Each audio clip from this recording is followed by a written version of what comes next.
கடிகொள் பூம்பொழில் காமரு பொய்கை வெகு தாமரை வாங்கிய வேழம் முடியும் வண்ணம் ஓர் முழுவழி முதலை பற்ற மற்றது நின் சரண் நினைப்ப கொடியவாய் விலங்கின் உயிர் மலங்கக் கொண்ட சீற்றம் ஒன்று உண்டு உளதறிந்து உன் அடியேனும் வந்து அடியினை அடைந்தேன் அணிபொழில் திருவரங்கத் தம்மானே.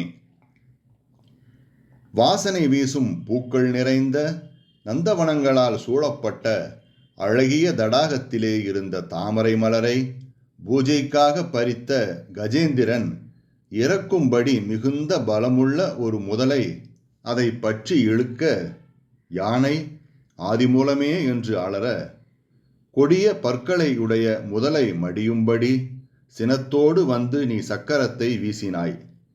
நீ அடியார் துயர் நீக்குவதை உணர்ந்த அடியேன் அழகிய சோலைகள் சூழ்ந்த திருவரங்கத்து பெருமானே உன் திருவடியினை சரணடைந்தேன்.